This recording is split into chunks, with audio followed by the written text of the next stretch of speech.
ada infak yang kita keluarkan untuk kebutuhan orang banyak, ya, untuk hajat hidup orang banyak, namanya sedekah. Sedekah berasal dari kata sedekah, membenarkan janji-janji Allah Subhanahu wa taala. Nah, sehingga sedekah itu sebetulnya apa? Wajib harus kita keluarin. Khudh min amwalihim shadaqatan tuqaddimu zakiyin wa salli alaihi. Jadi kita punya harta dikeluarin sebagai pembenaran janji Allah. Punya rezeki keluarin. Bahkan kata Nabi, afdhalus shadaqah jahlul mukil. Orang yang paling utama sedekah, orang yang susah payah dilakukan oleh orang miskin. Jadi sebetulnya sedekah itu bagian dari tanda iman kita. Sama kayak puasa. Puasa itu kalau kita nggak punya iman, malas kita puasa itu. Karena biasa makan kan. Ya. Jadi kata-kata kutiba alaikum wasyiyam, kama kutiba alal ladzina min qablikum ditambah ya ayyuhalladzina amanu. Itu kalau kita nggak punya iman, bebannya luar biasa puasa. Nggak makan dari pagi sampai sore. Makanya kalau orang-orang non muslim nggak paham apakah nanti akan mati atau tidak tuh, gitu ya. Nah, saya pernah tinggal di Hong Kong, di Macau misalnya, ketemu sama orang Cina yang nggak punya agama, nggak punya prinsip. Emang kamu nggak mati, nggak makan dari jam sekian ke jam sekian, gitu ya. Jadi kita sampaikan bahwa ini adalah perintah Allah dan sudah ada aturannya. Kita bisa makan malam, gitu. Pagi kita tidak makan sampai sore, tapi itulah proses bagaimana kemudian Allah memberikan rasa sehat ke kita. Karena sumu tasih puasalah maka kamu jadi sehat, khususnya jadi istirahat. Jadi nggak terus kayak mesin, nanti jadi dol gitu, jadi capek kasihan. Jadi istirahatnya, gitu ya. Jadi semua perintah Allah yang Allah turunkan berupa syariat itu ada maksudnya, ada tujuannya. Maqasid syariah. Bagaimana Allah mewajibkan kita menikah, tujuannya adalah menghifdzun nasl, menjaga keturunan.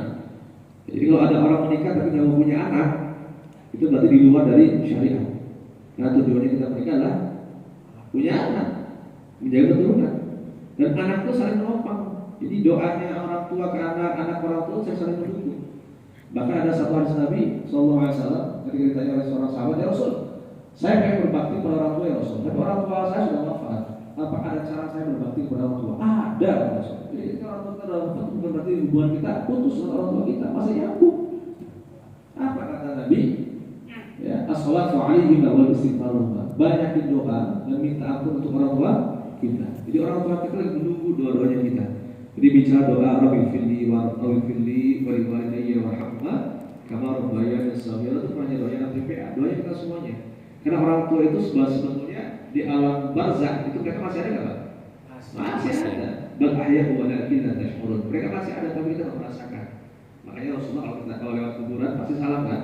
Assalamualaikum ya ahli kubur wa inna insyaallah bikum lahiqun. Tapi kan jawaban ya, ya. Abur jawaban. Tapi yakin ada enggak? Yakin. Kalau enggak yakin kenapa Rasulullah lewat kuburan ngasih salam? Emang dibantu di salamnya?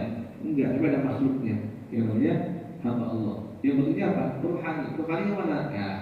Kita ini manusia yang bentuknya rohani tapi kemudian Allah lapisi dengan casing, dengan badan.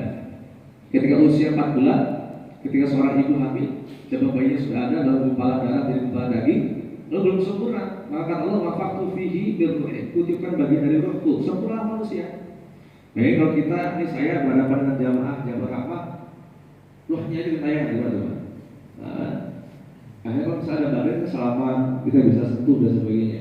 Tapi ini badan hanya casing, hanya tumpakan. Badan ini hanya tunggangan dunia saja.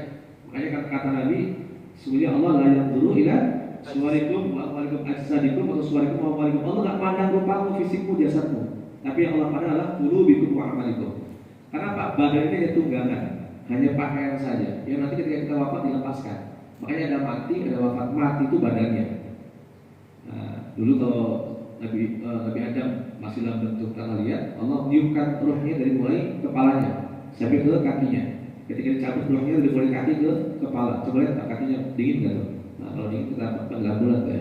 Nah, dingin nggak kakinya tuh? Ya. Jadi ketika nanti kita wafat itu ada wafat, ada mati. Mati itu badannya. Kalau sudah mati berpisah dengan roh, jasad kita ya sudah nggak ada hayat, sudah nggak stroke. Ya, nggak bisa apa-apa itu badan kita. Tapi diri kita yang sebetulnya an-nafs, jiwa itu dicabut oleh Allah, diangkat, namanya tufiya, diangkat. Gitu. Lalu kemudian masuk ke alam barzah, lalu kemudian masuk ke dimensi lain, namanya alam barzah yang kemudian kalau kita ibaratkan kayak akuarium. Ya, bisa lihat luar tapi nggak bisa tembus. Makanya orang tua kita masih bisa lihat kita di dunia, tapi dia nggak tembus. Orang tua kita bisa lihat juga surga neraka, tapi nggak bisa tembus. Nah, mereka hanya pilihannya dapat dua, antara nikmat kubur atau nikmat kubur. Nikmat itu anugerah, kalau nikmat